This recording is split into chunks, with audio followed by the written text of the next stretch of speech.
First and foremost, this is the 2020 Toyota Supra. So if you take anything away from this video, is that you shouldn't really buy the 2020 Toyota Supra. You should go for the 2021 model. And there's a few reasons why. The first one is that it's making 47 more horsepower. It also has a new exhaust manifold and piston design and other engine upgrades.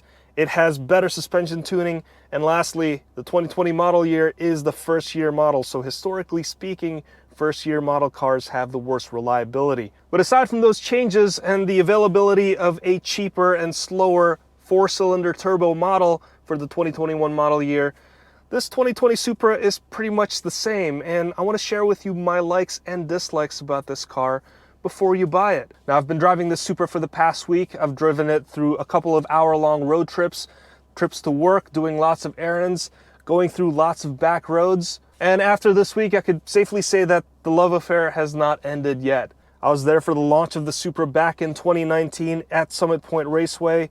I loved it then, and I still love it now.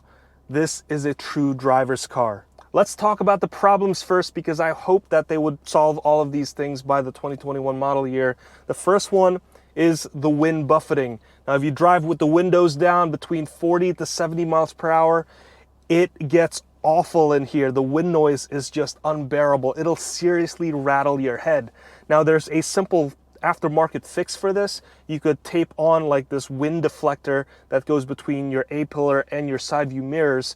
And what that does is it basically deflects the wind so that it goes around the window. How that affects your miles per gallon in the long run, I have no idea, but if you like windows down driving, that's one of those first aftermarket upgrades you have to make to the Toyota Supra. The second problem I have is the ultra firm suspension. Now, the suspension is beautiful for track driving and driving through back roads. The steering is so great and the handling is just awesome that it sort of feels like it's an extension of your body. But if you try to drive this through anything but flawless roads, you're going to feel it very quickly and you may grow tired of it. You're going to end up clenching your butt cheeks every time you go over potholes and go over expansion joints. So knowing those two little problems, do I still like this car?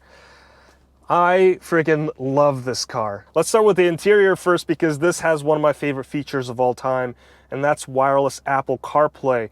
Now, almost all cars have Apple CarPlay capability, but a very small number of them have wireless Apple CarPlay. A lot of BMWs have this feature, and given that this Toyota is a BMW, you guessed it, the Supra has wireless Apple CarPlay. I have had a couple of connection problems where I do have to pull out my phone at some points and just unlock the phone, and therefore it can make the rest of the connections, but that has been intermittent so far, so hopefully that is a software fix away from being perfect. The infotainment is also fantastic. BMW's iDrive is one of the first infotainment systems for cars, and this one doesn't disappoint. The dial is nice to use and the shortcut buttons around it are very handy. There's also a heads-up display. It'll show you how expensive your speeding ticket will be, and it'll have simple music information as well. I like toggling through the different satellite radio channels through here, and I don't even have to take my eyes off the road. The digital instrument cluster is also beautiful to look at. It's racy looking and not in a tacky way. Information is laid out very cleanly. The fuel gauge is on the left-hand side and the engine temp on the right, and front and center, just like it should be, is the tachometer. The rest of the dash is very BMW, and yet not for BMW kind of money. I like the preset buttons for the stereo system here. You can just soft touch them and preview what kind of setting that button actually has. The HVAC buttons are also very high quality. And the gear lever is, needless to say, very BMW. This controls the 8-speed transmission from ZF, which is just amazing. The upshifting and downshifting is so quick, and it just bangs through the gears effortlessly. I know that nothing will ever replace the sheer joy of driving a manual car, but this quick acting automatic is pretty damn good to drive in. Just put this thing in sport mode and you'll hear this robotic transmission treat this car like only a professional driver can.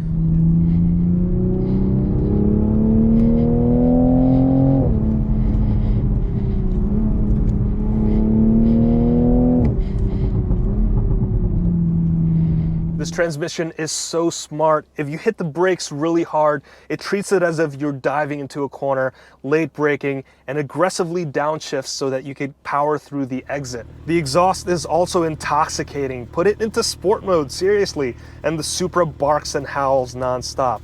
When you floor it, it quickly snorts during gear changes, and when you hit the brakes, the exhaust pops and burbles like fireworks.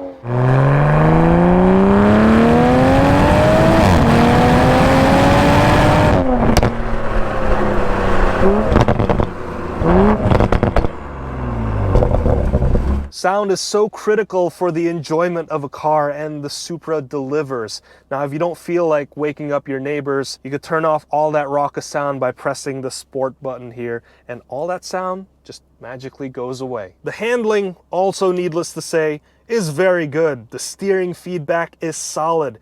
This car reminds me so much of the Toyota 86 Scion FRS Subaru BRZ, only if it had been given a steady dose of growth hormones for a decade.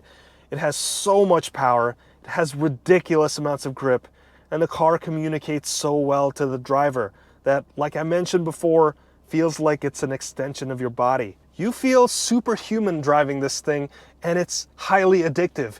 I think it's habit forming. It's actually like drugs because it makes you behave like someone you're not. So while the 2020 model year is inferior to the 2021 version, this car is still fantastic. It is unbelievably good. You should get a price break on the 2020 models, and if you don't, you need to demand it. And whether you have one that's 335 horsepower versus the one that's 382 horsepower, this car is still unbelievably quick and so very good.